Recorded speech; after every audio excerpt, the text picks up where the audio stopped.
Expiation by Edith Wharton. I could never, said Mrs. Fetherall, hear the bell ring without a shudder. Her unruffled aspect. She was the kind of woman whose emotions never communicate themselves to her clothes.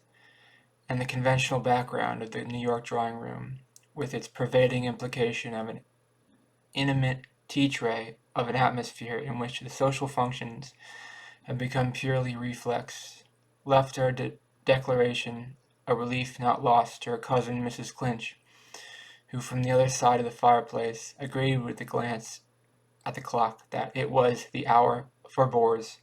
Bores, cried Mrs. Fetherall impatiently. If I shuddered at them, I should have a chronic ague. She leaned forward and laid a sparkling finger on her cousin's shabby black knee. I mean the newspaper clippings, she whispered. Mrs. Clinch returned a glance of intelligence. They've begun already? Not yet, but they've sure to now, at any minute, my publisher tells me. Mrs. Fetherall's look of apprehension sat oddly on her small features, which had an air of neat symmetry somehow suggestive of being set in order every morning by the housemaid. Someone, there were rumors that it was her cousin, had once said that Paula Fetherall would have been very pretty if she hadn't looked so like a moral axiom in a copybook hand. Mrs. Clinch received her confidence with a smile. Well, she said, I suppose you are prepared for the consequences of authorship. Mrs. Fetherall blushed brightly. It isn't their coming. She owned it's their coming now. Now, the bishop's in town. Mrs. Clinch leaned back and shaped her lips to a whistle which deflected in a laugh. Well, she said, you see, Mrs. Fetherall triumphed. Mrs. Fetherall triumphed. Well, weren't you prepared for the bishop? Now, at least, I hadn't thought of seeing the clippings. Why should he see them? Bella, won't you understand? It's John, who has taken the most unexpected tone. One might almost say out of perversity. Oh, perversity, Mrs. Clinch murmured, observing her cousin between lids wrinkled by amusement. What tone has John taken? Mrs. Fetherall threw out her answer with the desperate gesture of a woman who lays bare the traces of a marital fist. The tone of being proud of my book. The measure of Mrs. Clinch's enjoyment overflowed in laughter. Oh, you may laugh, Mrs. Fetherall insisted, but it's no joke to me in the first place. John's liking the books is such a false note. It puts me in such a ridiculous position. And then it has set him watching for the reviews. Who would ever have suspected John of knowing that books were reviewed? Why, he's actually found out about the clipping bureau, and whenever the postman rings, I hear John rush out of the library to see if there are any yellow envelopes. Of course, when they do come, he'll bring them into the drawing room and read them aloud to everybody who happens to be there, and the bishop is sure to happen to be there. Mrs. Clinch repressed her amusement.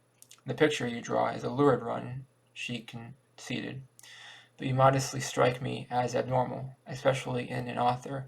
The chances are that some of the clippings will be rather pleasant reading. The critics are not all Union men.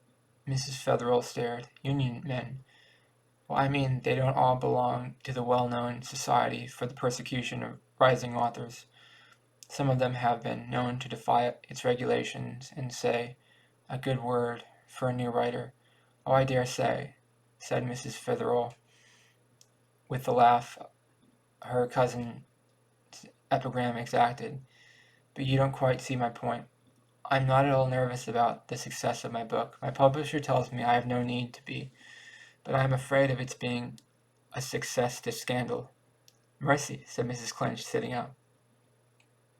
The butler and footman at this moment appeared with the tea-tray. When they had withdrawn, Mrs. Fetherall, bending her brightly rippled head above the kettle, continued in a murmur of avowal. The title, even, is a kind of challenge. Fast and loose, Mrs. Clinch mused. Yes, it ought to take. I didn't choose for it that reason, the author protested. I should have preferred something quieter, less pronounced, but I was determined not to shirk the responsibility of what I had written. I want people to know beforehand exactly what kind of book they are buying. Well, said Mrs. Clinch, that's a degree of conscientiousness that I've never met with before. So few books fulfill the promise of their titles that experienced readers never expect the fare to come up to the menu. Fast and loose will no disappointment on that score, her cousin significantly returned. I've handled the subject without gloves. I've called a spade. You simply make my mouth water, and to think I haven't been able to read it yet because every spare minute of my time has been given to correcting the proofs of How the Birds Keep Christmas. There's an instance of the hardships of an author's life. Mrs. Fetherell's eyes clouded. Don't joke, Bella, please. I suppose to experienced authors there's always something absurd in the nervousness of a new writer, but in my case, so much is at stake. I put much of myself into this book, and I'm so afraid of being misunderstood, of being, as it were, in advance of my time. Like poor Flaubert, I know, you'll think me ridiculous, and if only my own reputation were at stake, I should never give it a thought, but the idea of dragging John's name through the mire. Mrs. Clinch, who had risen and gathered a cloak about her, stood surveying from her genial height her cousin's agitated countenance. Why do you use John's name, then? That's another of my difficulties. I had to. There would have been no merit in publishing such a book under an assumed name. It would have been an act of moral cowardice. Fast and Loose is not an ordinary novel. A writer who dares to show up the hollowness of social conventions must have the courage of her convictions and be willing to accept the consequences of defying society. Can you imagine Ibsen or Tolstoy writing under a false name? Mrs. Fetherell lifted a tragic eye to her cousin. You don't know, Bella, how often I've envied you since I began to write. I used to wonder, sometimes. You won't mind my saying so. Why? With all your cleverness, you hadn't taken up some more exciting subject than natural history. I see now how wise you were. Whatever happens, you will never be denounced by the press. Is that what you're afraid of? Asked Mrs. Clinch, as she grasped the bulging umbrella which rested against her chair. My dear, if I had ever had the good luck to be denounced by the press, my Broadhem would be waiting at the door for me at this very moment, and I shouldn't have to ruin this umbrella by using it in the rain. Why, you innocent! If I'd never felt the slightest aptitude for showing up social conventions, do you suppose I should waste my time writing nests ajar, and how to smell the flowers? There's a fairly steady demand for pseudoscience and colloquial ornithology, but it's nothing, simply nothing, to the ravenous call for attacks on social institutions, especially by those inside institutions. There's often, to her cousin, a lack of taste in Mrs. Clinch's pleasantries, and on the occasion they seem more than usually irrelevant. Fast and Loose was not written with the idea of a large sale. Mrs. Clinch was unperturbed. Perhaps that's just as well. She returned with a philosophic shrug. The surprise will all be the pleasanter. I mean, for of course it's going to sell tremendously, especially if you can get the press to denounce it. Bella, how can you? I sometimes think you say things expressly to tease me, and yet I should think of all women would understand my purpose in writing such a book. It has always seemed to me that the message I had to deliver was not for myself alone, but for all the other women in the world who had felt the hollowness of our social shams, the ignominy of bowing down to the idols of the market, but have lacked either the courage or the power to proclaim their intelligence or their independence. And I have fancied, Bella, that however severely society might punish me for revealing its weaknesses, I could count on the sympathy of those who, like you, Mrs. Fetherell's voice sank, have passed through the deep waters. Mrs. Clinch gave herself a kind of canine shake, as though to free her ample shoulders from any drop of the element she was supposed to have traversed. "I'll call them muddy rather than deep," she returned, "and you'll find, my dear, the wet women who've had any wading to do are rather shy of stirring up mud. It sticks, especially on white clothes." Mrs. Fetherall lifted an undaunted brow. "I'm not afraid," she proclaimed. At the same instant she dropped her teaspoon with a clatter and shrank back into her seat. "There's the bell," she exclaimed, "and I know it's the bishop." It was the fact that the Bishop of Austining, who impressively announced by Mrs. Fetherall's butler, now made an entry that may best be described as not inadequate to the expectations the announcement raised. The bishop always entered a room well, but when unannounced or preceded by a low church butler who gave him his surname, his appearance lacked the impressiveness conferred on it by the undue specification of his diocesan dignity. The bishop was very fond of his niece, Mrs. Fetherall, and one of the traits he most valued in her was the possession of a butler who knew how to announce the bishop. Mrs. Clinch was also his niece, but aside from the fact that she possessed no butler at all, she had laid herself open to her uncle's criticism by writing insignificant little books which had a way of going into 5 or 10 editions, while the fruits of his own episcopal leisure, The Wall of Jonah, 20 cantos in blank verse, and Through a Glass Brightly, or How to Raise Funds for a Memorial Window, inexplicably languished on the back shelves of a publisher noted for his dexterity in pushing devotional goods. Even this indiscretion the bishop might, however, have condoned, for his niece thought fit to turn to him for support and advice at the painful juncture of her history when, in her own words, it became necessary for her to invite Mrs. Clinch to look out for another situation. Mrs. Clinch's misconduct was of the kind especially designed by Providence to test the fortitude of a Christian wife and a mother, and the bishop was absolutely distended with seasonable advice and edification, so that when Bella met his tentative exhortations with the curt remark that she preferred to do her own house-cleaning unassisted, her uncle's grief at her ingratitude was not untempered with sympathy for Mr. Clinch. It is not surprising, therefore, that the bishop's warmest greetings were always reserved for Mrs. Fetherall, and on this occasion Mrs. Clinch thought she detected, in a salutation which fell to her share, a pronounced suggestion that her own presence was superfluous, a hint which she took with her usual imperturbable good humor. Left alone with the bishop, Mrs. Fetherall sought the nearest refuge from conversation by offering him a cup of tea. The bishop accepted, with the preoccupied air of a man to whom, for the moment, tea is but a subordinate incident. Mrs. Fetherall's nervousness increased, and knowing that the surest way to distracting attention from one's own current affairs is to affect an interest in those of one's companion, she hastily asked if her uncle had come to town on business. "On business, yes," said the bishop in an impressive tone. "I had to see my publisher, who had been behaving rather unsatisfactorily in regard to my last book."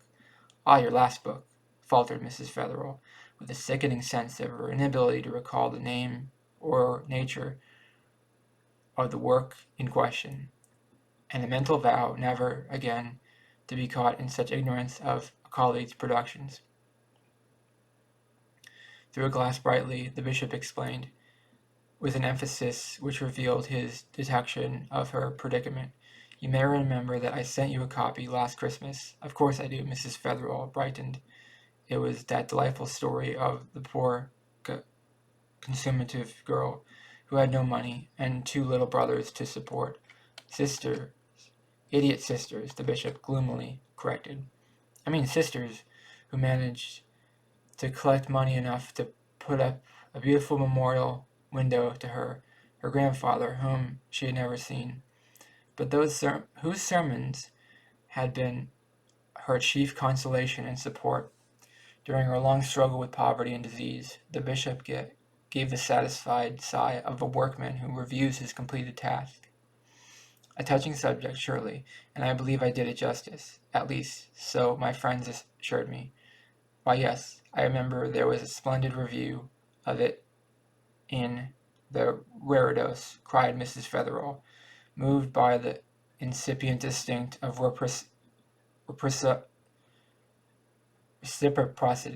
reciprocity. Yes, by my dear friend, Mrs. Gollinger, whose husband, the late Dean Gollinger, was under very particular obligations to me. Mrs. Gollinger is a woman of rare literary acumen, and her praise of my book was unqualified. But the public wants more highly seasoned fare, and the approval of a thoughtful churchwoman carries less weight than the sensational comments of an illiterate journalist. The bishop lent a meditative eye on her spotless gaiters. At the risk of horrifying you, my dear, he added with a slight laugh, I will confide to you that my best chance of popular success would be to have my book denounced by the press. Denounced, gasped Mrs. Fetherall. On what ground? On the ground of immorality. The bishop evaded her startled gaze. Such a thing is inconceivable to you, of course, but I am only repeating what my publisher tells me. If, for instance, a critic could be induced, if a critic were to be found who called in question the morality of my heroine in sacrificing her own health, and that her idiot sisters, in order to put up a memorial window to her grandfather, it would probably raise a general controversy in the newspapers, and I might count on a sale of 10 or 15,000 within the next year. If you described her as morbid or decadent, it might even run to 20,000. But that is more than I permit myself to hope. In fact, I should be satisfied with any general charge of immorality. The bishop sighed again. I need hardly to tell you that I am actuated by no mere literary ambition. Those whose opinion I value most, those whose opinion I most value have assured me that the book is not without merit. But though it does not become me to dispute their verdict, I can truly say that my vanity as author is not at stake. I have, however, a special reason for wishing to increase the circulation of Through a Glass Brightly. It was written for a purpose I have greatly at heart. I know, cried his niece sympathetically. The chantry window is still empty, alas, and I had great hopes that, under Providence, my little book might be the means of filling it. All our wealthy parishioners have given lavishly to the cathedral, and it was for this reason that, in writing Through a Glass, I addressed my appeal more especially to the less well-endowed, hoping by the example of my heroine to stimulate the collection of small sums throughout the entire diocese, and perhaps beyond it. I am sure the bishop feeling concluded the book would have a widespread influence if people could only be induced to read it. His conclusion touched a fresh thread of association in Mrs. Fetherall's vibrating nerve centers. I never thought of that, she cried. The bishop looked at her inquiringly.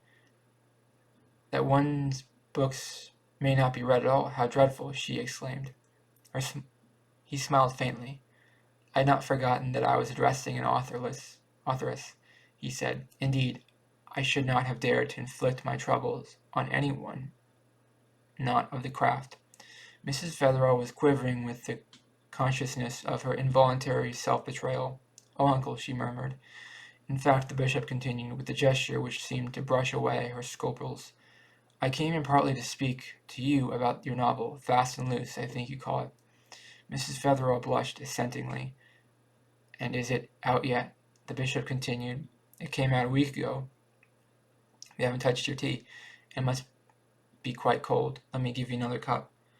My reason for asking, the bishop went on, with the bland inexorableness with which, in his younger days, he had been known to continue a sermon, and after the senior warden had looked 4 times at his watch. My reason for asking is that I hoped I might not be too late to induce you to change the title. Mrs. Fetherall set down the cup she had filled. The title, she faltered. The bishop raised a reassuring hand. Don't misunderstand me, dear child. Don't for a moment imagine that I take it to be in any way indicative of the contents of the book. I know you too well for that. My first idea was that it had probably been forced on you by an unscrupulous publisher. I know too well to what ignoble compromises one may be driven in such cases. He paused as though to give her the opportunity of confirming this conjecture. But she preserved an apprehensive silence, and he went on, as though taking up a second point in his sermon, where again the name may have taken your fancy without your realizing all that it implies to minds more alive than yours, to offensive innuendos.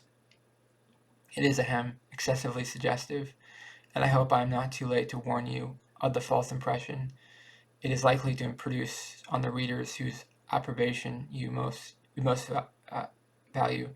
My friend, Mrs. Gollinger, for instance.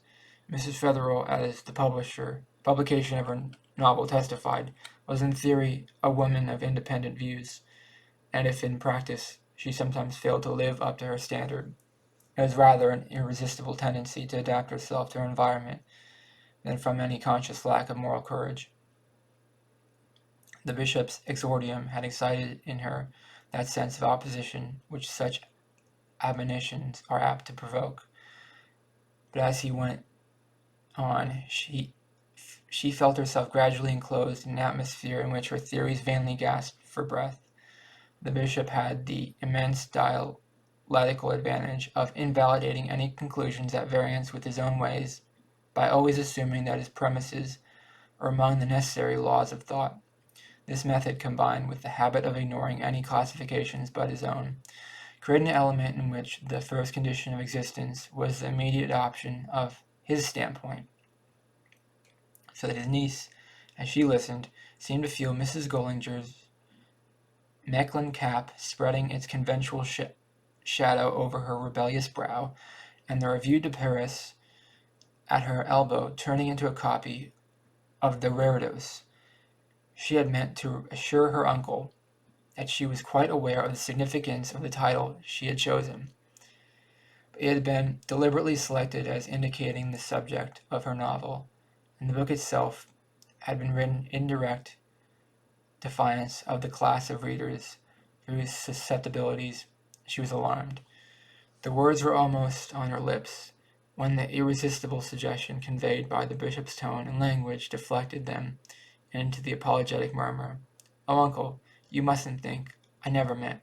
How much farther this current of reaction might have carried her, the historian is unable to compute her, for at this point the door opened, and her husband entered the room. The first review of your book, he cried, flourishing a yellow envelope. My dear bishop, how lucky you are. How lucky you're here. Though the trials of married life have been classified and catalogued with exhaustive accuracy, it is one form of conjunctural misery which has perhaps received inadequate attention, and that is the suffering of the versatile woman whose husband is not equally adaptive to all her moods. Every woman feels for the sister who is compelled to wear a bonnet which does not go with her gown, but how much sympathy is given to her whose husband refuses to harmonize with the pose of the moment. Scant justice has, for instance, been done to the misunderstood wife whose husband persists in understanding her, to the submissive helpmate whose taskmaster shuns every opportunity of browbeating her, and to the generous and impulsive being whose bills are paid with philosophic calm. Mrs. Fetherell, as wives go, had been fairly exempt from trials of this nature. For husband, if undistinguished by pronounced brutality or indifference, had at least the negative merit of being her intellectual inferior. Landscape gardeners who are aware of the usefulness of a valley in emphasizing the height of the hill can form an idea of the account to which an accomplished woman may turn such deficiencies, and it need scarcely be said that Mrs. Fetherell had made the most of her opportunities. It was agreeable agreeably obvious to everyone, Fetherell included, that he was not the man to appreciate such a woman, and there are no limits to a man's perversity, and he did his best to invalidate his advantage by admiring her without pretending to understand her. What she most suffered from was this fatuous approval, the maddening sense that however she conducted herself, he would always admire her. Had he belonged to the class whose conventional supplies are drawn from the domestic circle, his wife's name would never have been off his lips, and to Mrs. Fetherell's sensitive perceptions, his frequent silences were indicative of the fact that she was his one topic. It was in part the attempt to escape the persistent approbation that had driven Mrs. Fetherell to authorship. She had fancied that even the most infatuated husband might be counted on to resent, at least negatively, an attack on the sanctity of the hearth, and her anticipations were heightened by a sense of unpardonableness of her act. Mrs. Fetherell's reactions with her husband were in fact complicated by an irrepressible tendency to be fond of him, and there was a certain pleasure in the prospect of a situation that justified the most explicit expiation. These hopes Fetherell's attitude had already defeated. He read the book with enthusiasm. He pressed it on his friends. He sent a copy to his mother, and his very soul now hung on the verdict of the reviewers. It was perhaps the proof of his general ineptitude that made his wife doubly alive to his special defects, so that the inopportune entrance was aggravated by the very sound of his voice and the hopeless aberration of his smile. Nothing to the observant is more indicative of a man's character and circumstances than his way of entering a room. The Bishop of Auchenring, for instance, brought with him not only an atmosphere of episcopal authority, but an applied opinion of the verbal inspiration of the Scriptures and the attitude of the Church toward divorce, while the appearance of Mrs. Fetherell's husband produced an immediate impression of domestic felicity. His mere aspect implied that there was a well-filled nursery upstairs, that his wife, if she did not sew on his buttons, at least superintended the performance of the task, and they both went to church regularly, and they dined with his mother every Sunday evening punctually at 7 o'clock. All this and more was expressed in the affectionate gesture with which he now raised the yellow envelope above Mrs. Fetherell's clutch, and knowing the uselessness of begging him not to be silly, she said, with a dry despair, "You're boring the bishop horribly." Fetherell turned a radiant eye on that dignitary. "She bores us all horribly, doesn't she, sir?" he exulted. "Have you read it?" said his wife uncontrollably. "Read it? Of course not. It's just this minute come. I say, Bishop, you're not going." "Not till I have read this," said the bishop, settling himself in his chair with an indulgent smile. His niece glanced at him despairingly. "Don't let John's nonsense detain you," she entreated. "Detain him? That's good," guffawed Fetherell. "It isn't as long as one of his sermons. Won't take me 5 minutes to read. Here, listen to it, ladies and gentlemen. In this age of festering pessimism and decadent depravity, it's no surprise that the nauseated reviewer to open one more volume saturated with the fetid emanations of the sewer." Fetherell, who was not the habit of reading out loud, paused with a gasp, and the bishop glanced sharply at his niece, who kept her gaze fixed on the teacup she had not yet succeeded in transferring to his hand.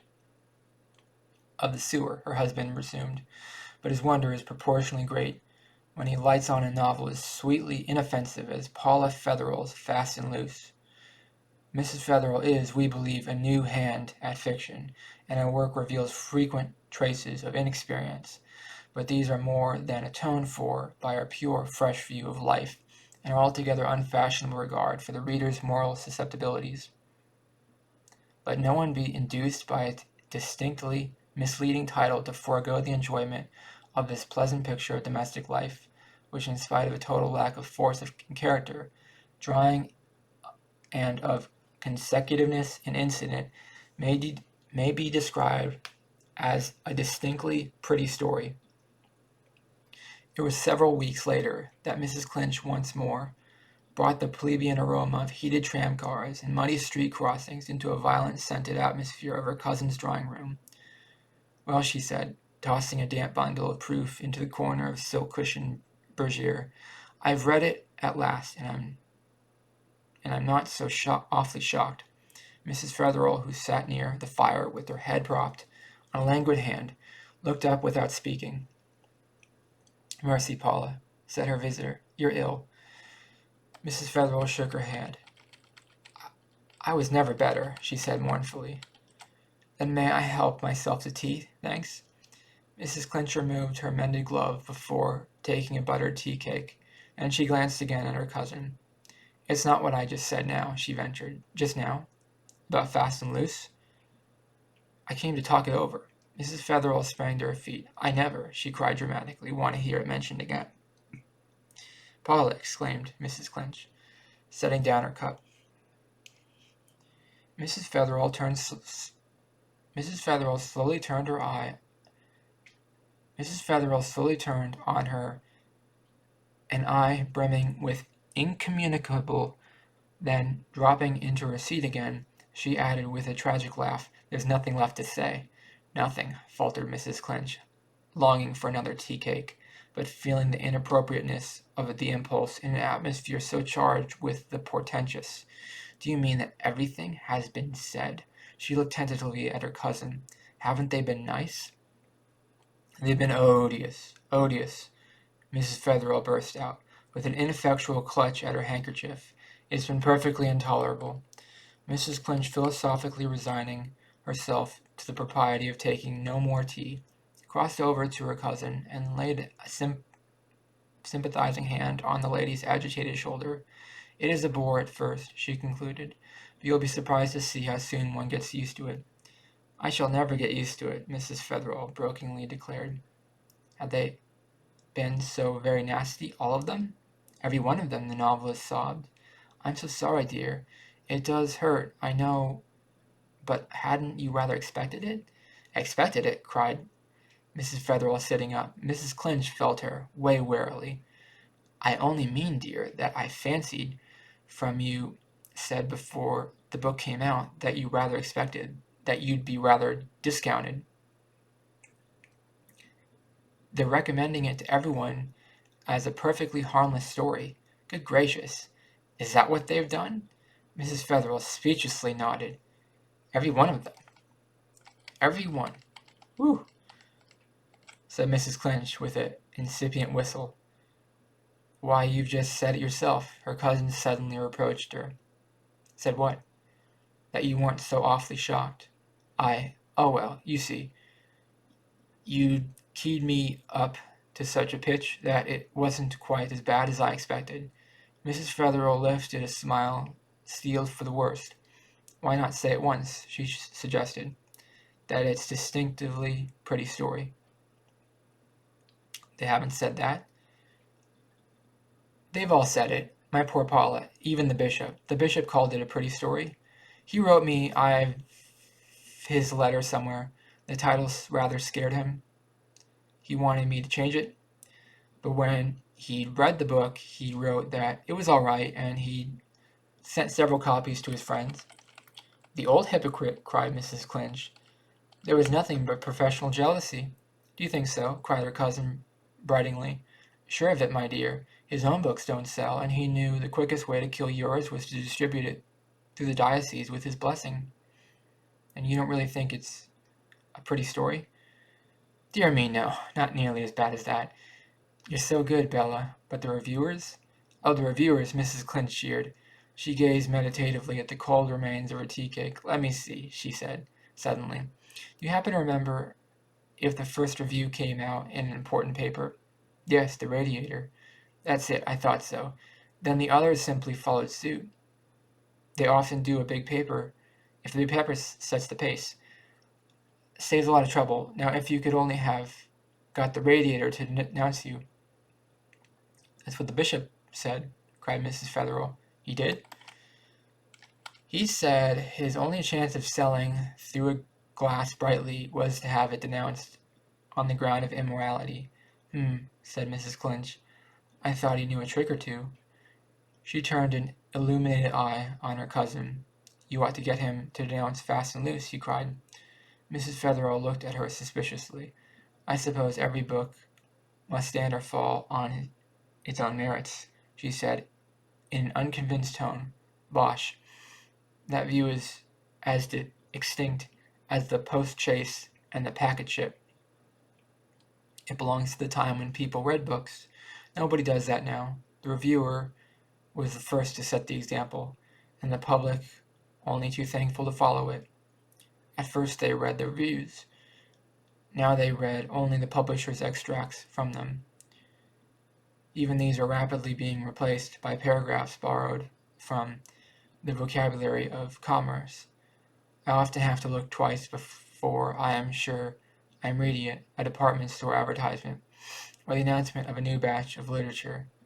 The publishers will soon be having their fall and spring openings and their special importations for horse show week.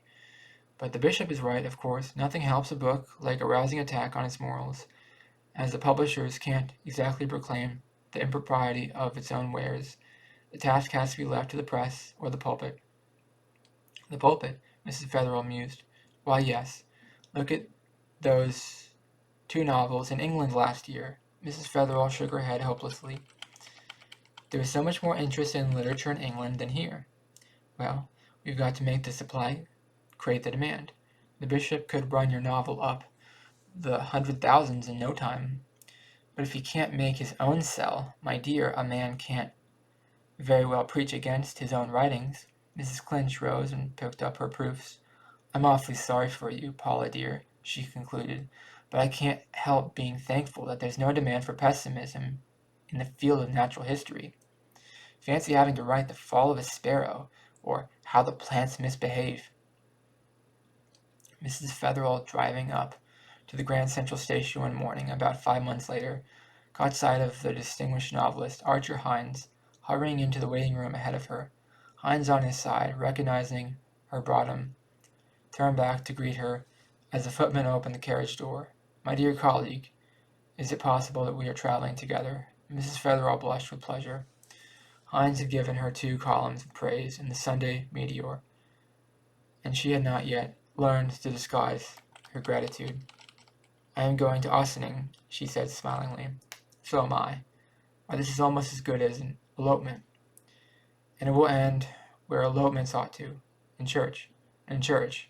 You're not going to Ossining to go to church. Why not? There's a special ceremony in the cathedral.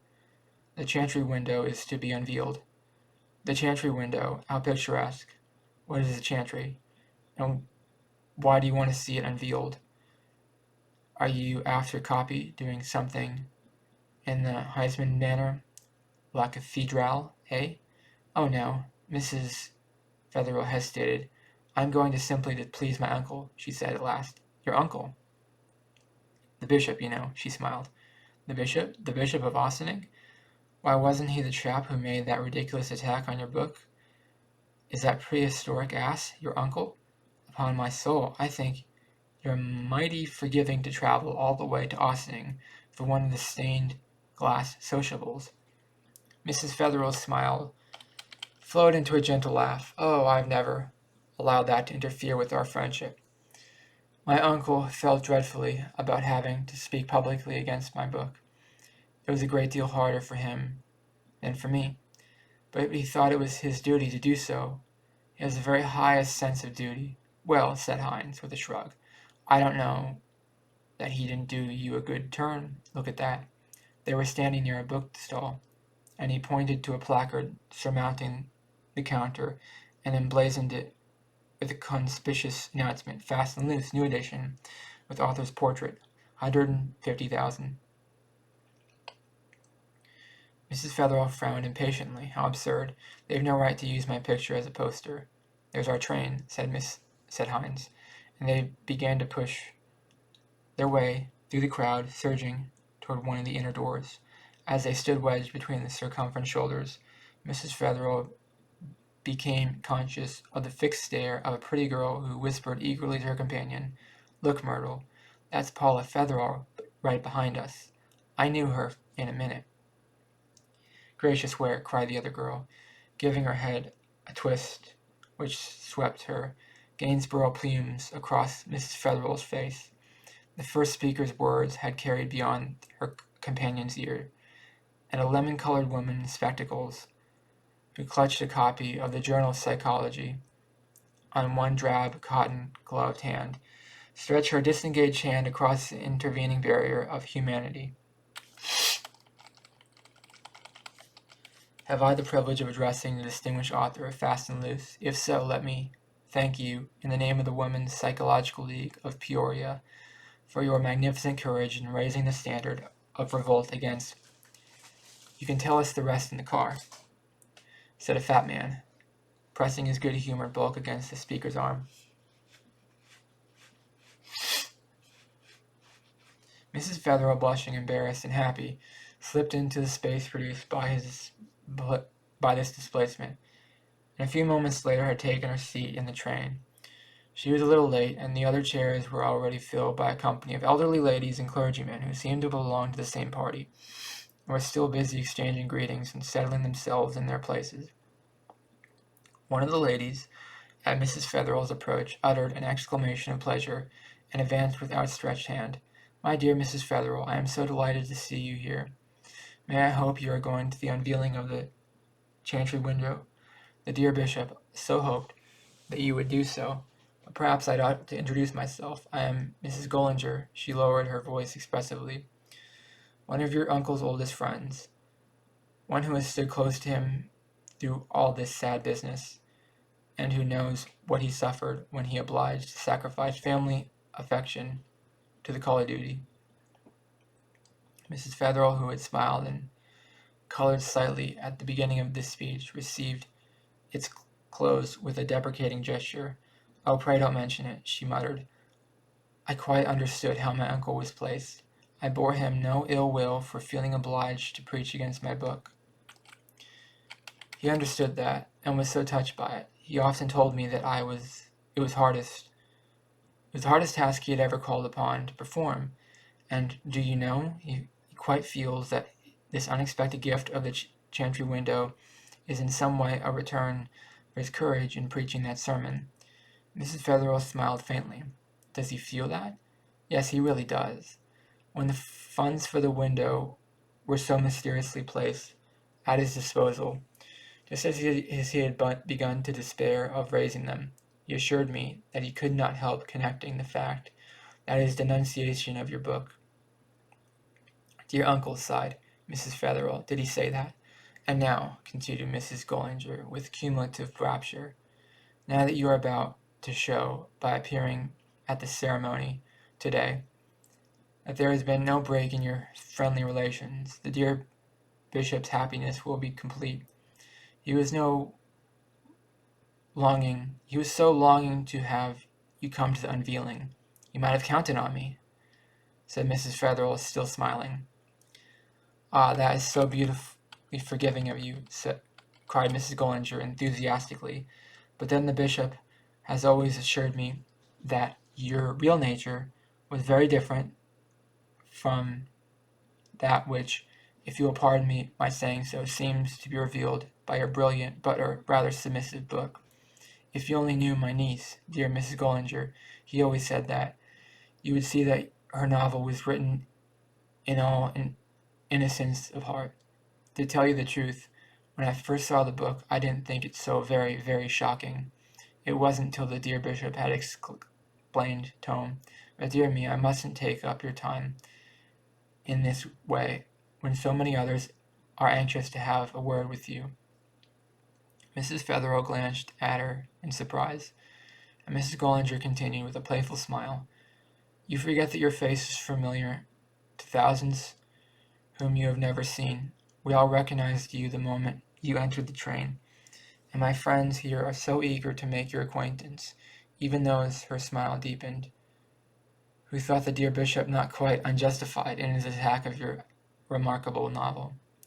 A religious light filled the chantry of Ossining Cathedral, filtering through the linen curtain which veiled the central window and mingling the blaze of tapers on the richly adorned altar. In this devout atmosphere, agreeably laden, incense-like aroma of Easter, lilies, and forced lilacs, Mrs. Fetherall knelt with a sense of luxurious satisfaction. Beside her sat Archer Hines, who had remembered that there was to be a church scene in the next novel, and that his impressions of the devotional environment needed refreshing. Mrs. Fetherall was very happy. She was conscious that her entrance had sent a thrill through the female devotees who packed the chantry, and she had humor enough to enjoy the thought of that. But for the good bishop's enunciation of her book, the heads of his flock would not have been turned so eagerly in her direction. Moreover, as she had entered, she had caught sight of a society reporter. She knew that her presence, and the fact that she was accompanied by Hines, would be conspicuously proclaimed in the morning papers. All these evidences of the success of her handiwork might have turned a calmer head than Mrs. Fetherall's, and though she had now learned to dissemble her gratification, it still filled her inwardly with a delightful glow. The bishop was somewhat late in appearing, and she employed the interval in meditating on the plot of her next novel, which was already partly sketched out, but for which she had been unable to satisfactory denouncement. By a not uncommon process of ratioization, Mrs. Fetherall's success had convinced her of her vocation. She was sure now that it was her duty to lay bare the secret plague spots of society, and she was resolved that there should be no doubt as to the purpose of her new book. Experience had shown her that where she had fancied she was calling a spade, and she had in fact been alluding in guarded terms to the drawing-room shovel, she was determined not to repeat the same mistake, and she flattered herself that her coming novel would not need an episcopal denunciation to ensure its sale, however likely it was to receive the crowning evidence of success. She had reached this point in her meditations when the choir burst into song and the ceremony of the unveiling began. The bishop, almost always felicitous in his addresses to the fair sex, was never more so than when he was celebrating the triumph of one of his cherished purposes. There was a particular mixture of Christian humility and episcopal exultation in the manner in which he called attention to the Creator's promptness in responding to his demands for funds, and he had never been more happily inspired than in eulogizing the mysterious gift of the chantry window. Though no hint of the donor's identity had been allowed to escape him, it was generally understood that the bishop knew who had given the window, and the congregation awaited in a flutter of suspense the possible announcement of the name. None came, however, though the bishop deliciously titillated the curiosity of his flock by circulating even closer about the interesting secret. He would not disguise from them, he said, that the heart which had divined his inmost wish had been a woman's, is not a woman's intuitions, that more than half the happiness of earth is owing. What man is obliged to learn by the laborious process of experience, woman's wondrous instinct tells her at a glance. And so it had been with this cherished scheme, this unhoped-for completion of their beautiful chantry. So much, at least, he had allowed to reveal, and indeed, had he not done so, the window itself would have spoken for him, since the first glance at his touching subject and exquisite design would show it to have originated in a woman's heart. This tribute to the sex had received with an audible sigh of contentment, and the bishop, always stimulated by such evidence of his sway over his hearers, took up this theme with gathering eloquence. Yes, a woman's heart had planned the gift, a woman's hand had executed it, and, might he add, without too far withdrawing the veil in which Christian beneficence ever loved to drape its acts, might he add that under Providence a book, a simple book, a mere tale, in fact, had had its share in the good work for which they were assembled to give thanks.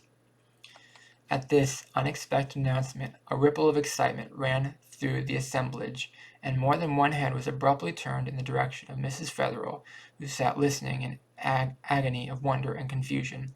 It did not escape the observant novelist at her side that she drew down her veil to conceal an uncontrollable blush, and this evidence of dismay caused him to fix an attentive gaze on her, while from her seat across the aisle Mrs. Gollinger sent a smile of unctuous approval. A book, a simple book. The bishop's voice went on above this flutter of unmingled emotions. What is a book? Only a few pages and a little ink, and yet one of the mightiest instruments which Providence has devised for shaping the destinies of man. One of the most powerful influences for good or evil which the Creator has placed in the hands of his creatures. The air seemed intolerably close to Mrs. Fetherell, and she drew out her scent bottle and thrust it hurriedly away, conscious that she was still the center of unenviable attention. All the while the bishop's voice droned on. At all forms of literature, fiction is doubtless that which has exercised the greatest sway, for good or ill, over the passions and imagination of the masses. Yes, my friends, I am the first to acknowledge it. No sermon, however eloquent, no theological treatise, however learned and convincing, has ever inflamed the heart and imagination like a novel, a simple novel. Incalculable is the power exercised over humanity by the great magicians of the pen, a power ever enlarging its boundaries and increasing its responsibilities as popular education multiplies the number of readers. Yes, is the novelist's hands which we can pour balm on the countless human sufferings, or inoculate mankind with the festering poison of a corrupt imagination. Mrs. Fetherell had turned white, and her eyes were fixed with a blind stare of anger on the large-sleeved figure in the center of the chancel. And too often, alas, it is the poison, and not the balm, which the unscrupulous hand of genius proffers its unsuspecting readers. My friends, why should I continue? None know better than an assemblage of Christian women, such as I now am addressing, the beneficent or baleful influences of modern fiction, and so, when I say that this beautiful chantry window of ours owes its existence in part to the romancer's pen, the bishop's pause, and bending forward, seemed to seek a certain face among the countenances eagerly addressed to his. When I say that this pen, which for personal reasons it does not become me to celebrate unduly. Mrs. Fetherell at this point half rose, pushing back her chair, which scraped loudly over the marble floor, but Hines involuntarily laid a warning hand on her arm, and she sank down with a confused murmur about the heat.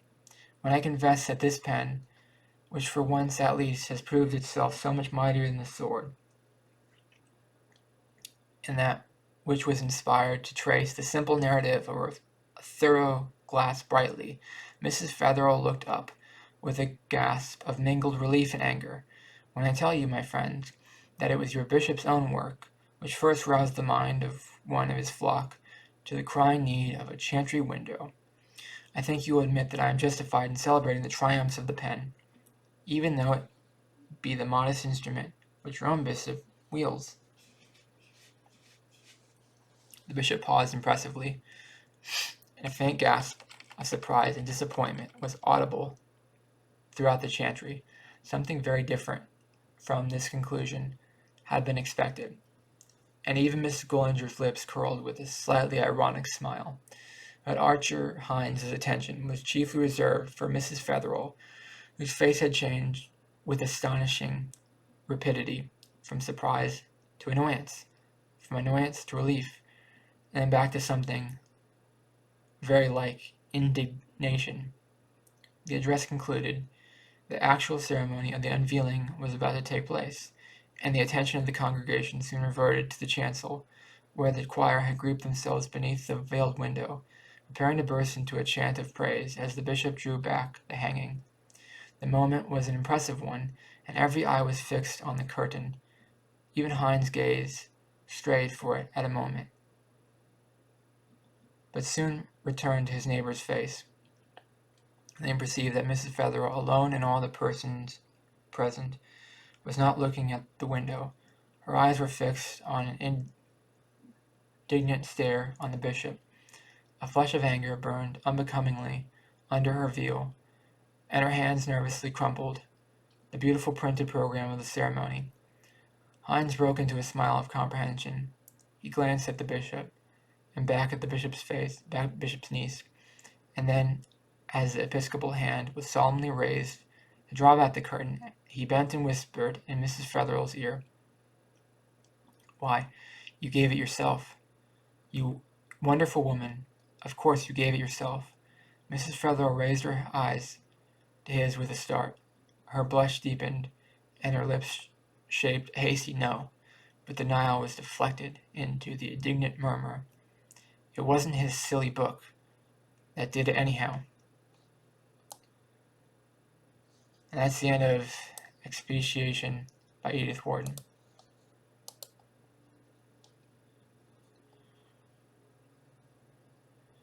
Yeah, I thought it was pretty good. It's always interesting to see what Christian people have to say in opinion to general culture. Now you have more book banning than you've ever had before, and so I don't really understand what the bishop was saying about the novel exactly. I don't understand the point he was trying to make, that it had such a big effect on the culture, and that it was becoming a bigger and bigger effect. The novel was becoming a bigger and bigger part of the culture. I don't know if he was worried about his own power eroding under the power of the novel increasing. I don't really understand the end of it. Again, I have really bad reading comprehension skills, so I don't really understand a lot of what I just read. But I know that there's always controversy over when new parts of cultures emerge. There's always controversy, and people always say like, "Oh, this will erode society. This will ruin everything." And now you have book banning and stuff, and like there's always when new ideas emerge, there's always controversy, and there's always people arguing over the new ideas. Like sometimes an idea was written like 30 years ago, and they're still banning the book like it's some evil book or whatever.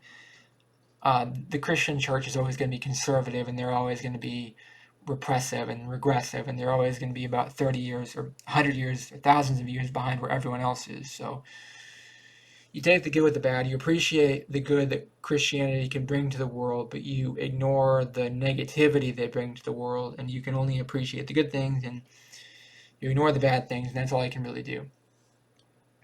So that's what I think of my reaction to the story. Let me know in the comments below, what did you think of Expiation by Edith Wharton? Please subscribe to this channel and be part of the community. Please subscribe to this channel and be part of the community. Please leave a like. Please like this video to help. It helps the video a lot. Thank you for watching. Have a great day. Bye-bye. By the way, I thought it was a good story. I liked it, even though I didn't understand it. I thought it was a good story, but yeah, I don't know.